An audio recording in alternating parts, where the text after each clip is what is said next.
Hey guys, welcome back to the channel. If you're new here, dami dumadaan. Hey guys, welcome back to the channel. If you're new here, my name is Marco, currently a first-year med student of Ateneo School of Medicine and Public Health. In this video, which I hope is short, I hope I can edit it down to the essential parts. I'm basically gonna show you guys and hopefully build with you guys a Notion page that I've been using for the majority of my med school first year.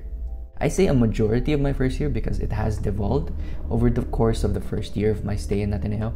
It has become the main notebook I have for notes during lectures, and then eventually it became the Q&A part, the active recall pages, and then eventually it just became a task tracker since Ateneo does give us suggested study schedules.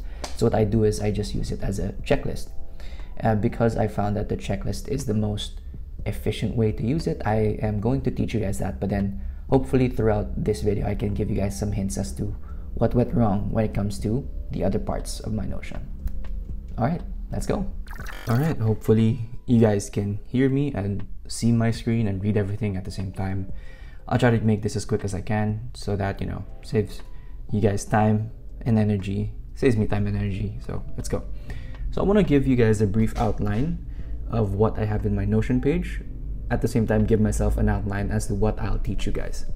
Okay, so first thing I want to show you guys is this main page over here. These things are called galleries. Usually they just show pictures and pages, basically like a gallery.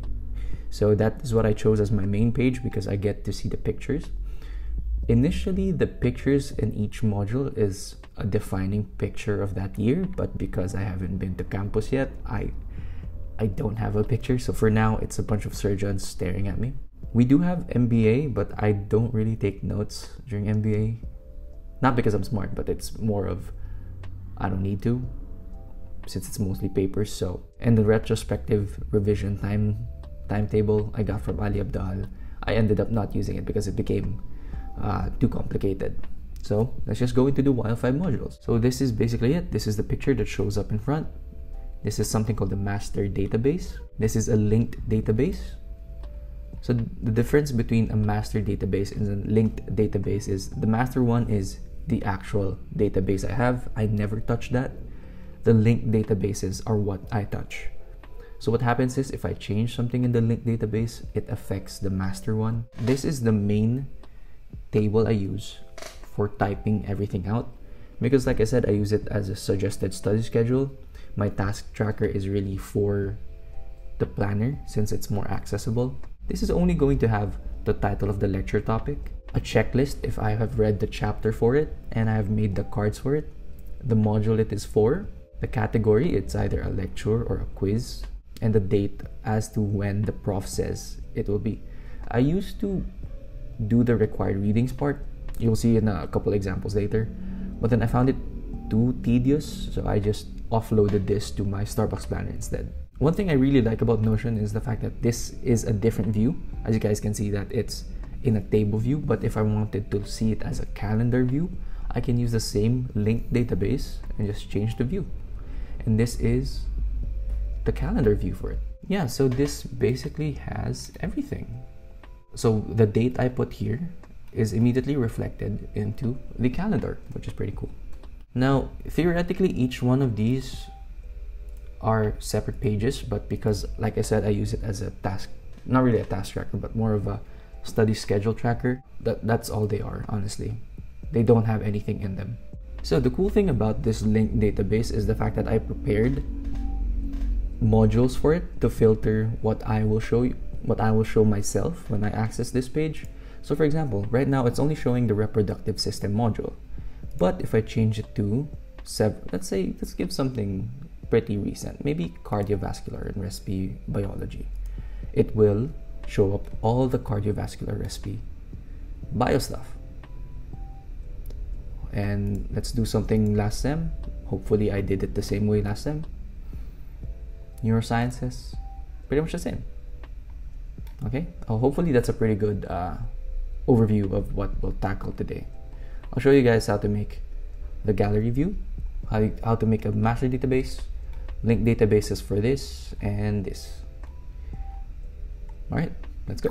For the first part, let's start off with an empty page. I'm gonna just go with a testing school. You can opt to do anything with it, really. For me, I just named it after a school.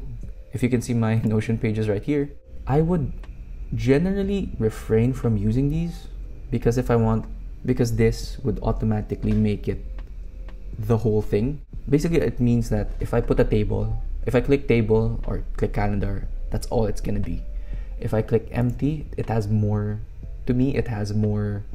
flexibility because I can add stuff to it. I'll go basic and just add a gallery. You have to choose inline because I think if you go full page, it's gonna pretty much do the same thing as a while ago. It's gonna make the whole page just a gallery. And personally, I don't want that. I want something a bit more flexible, something I can change if ever I find something more effective. So I'm gonna go slash gallery. That's a shortcut, by the way, slash gallery. Then press enter on gallery inline. One thing I learned over the course of the year is that you can make a template, and because I plan to make one page per year, everything has to be the same. So let's go click the top right corner here by the arrow, click new template. So for now, we'll edit this and then make a new one later, which will have whatever we put in here. Let's just put this here. I'm gonna just go ahead and YLX so I could change the number later, depending if I reach that year, to be honest. Modules. Okay. First thing I usually do is I create a master database which has all of the files, all of the pages of the lists. So you can just make a table, inline again, always just inline, and then just name this master database. I realize that my keyboard is really noisy, so I'm sorry. So off the bat, you can already start customizing what the table has. I'm just gonna go ahead with the basic stuff I have. module topic. Because I do read the book and I do make Anki cards, I'm gonna make checklists because I want to figure out, every time I look at this, I want to figure out which topics I haven't read the book yet or which topics I haven't made Anki cards for yet. So let's make this into a checkbox. Just click the very top, property type, checkbox. And let's rename this to book chapter, and then I'll make another one for Anki cards. Book chapter, do the same thing, Anki cards, checkbox. So I'm gonna keep it super small because I already know what they mean anyway.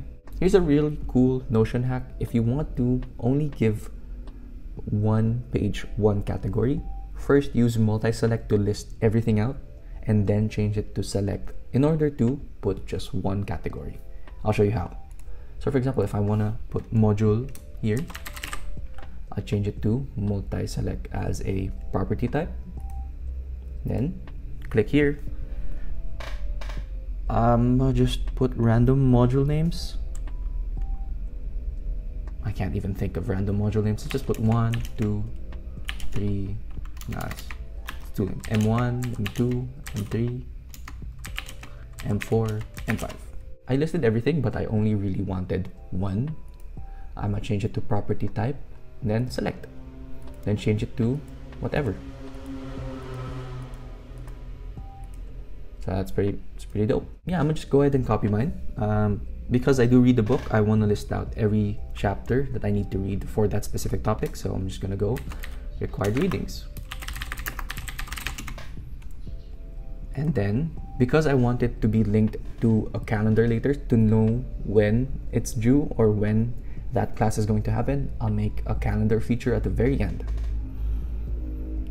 which is date. And this is going to be suggested study schedule. So that's pretty much a very basic thing you'll need for this.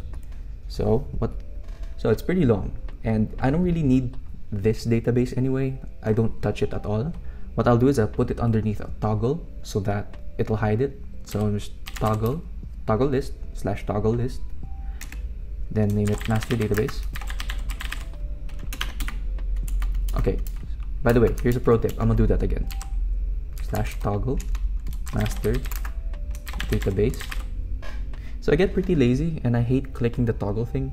So something I learned is if you press enter and then tab, it automatically opens the toggle for you. So enter, then tab, it opens the master database toggle. And I can just backspace so I don't make another toggle thing anymore. So click the 6 dots over here, drag it underneath the master database, and close it. So I want an image so that this YLX module is identified. So slash image. You can just press enter here. Unsplash is a really good resource for images, by the way, so click that. If you have a specific image, you can always upload it, but because I don't, I'm just go Unsplash. Let's go with a generic medical school. Okay, this looks pretty funny, so I'm gonna choose this. All right, so you don't really need it to be this big, and it'll still show up at the start regardless of size. So I just honestly resize it and then put it to the side. So this, yeah. Okay, before we make the other table, I completely forgot. You have to name it into a specific thing because that is what you'll look for when you create the linked database. So I'll put test master database.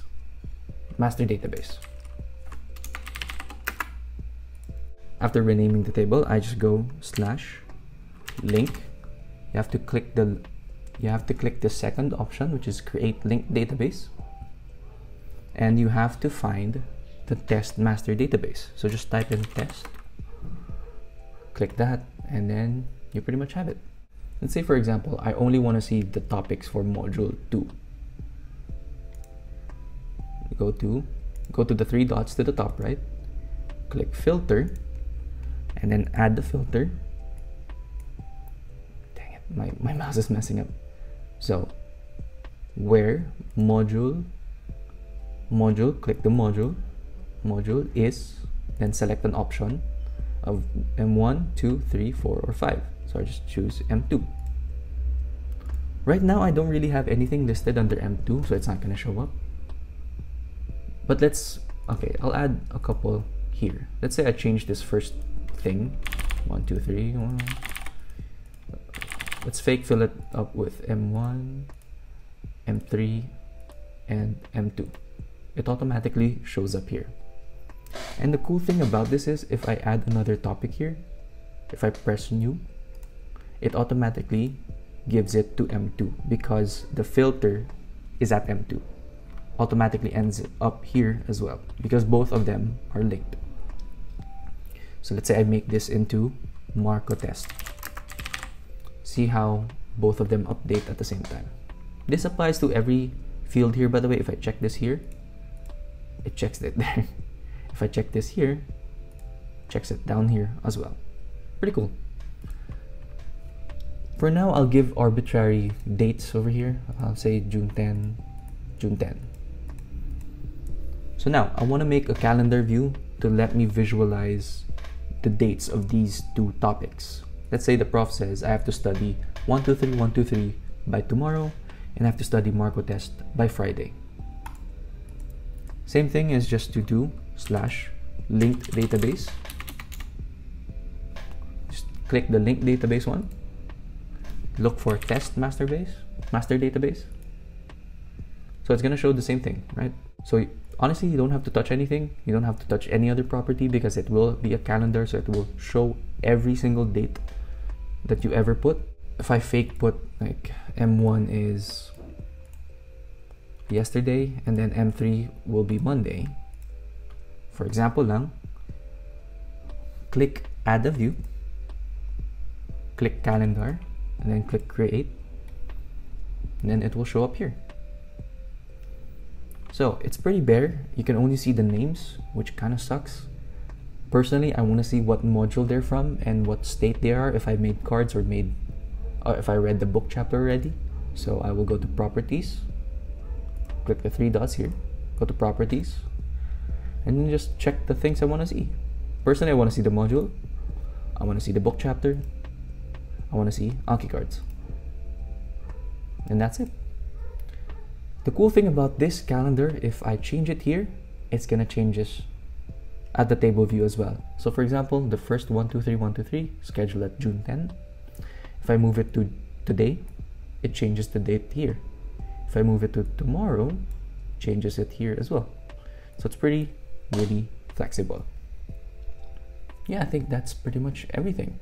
So this is just a template, by the way. So every year what I do is I just make one like this. I'm lazy, I don't want to recreate it every year. So what I do is I just go back. So it's empty, right? For example, you're starting med school tomorrow. Click the arrow, top right, click WiFi Modules. Wait for it to load a bit. Then boom, you have the whole template to your liking.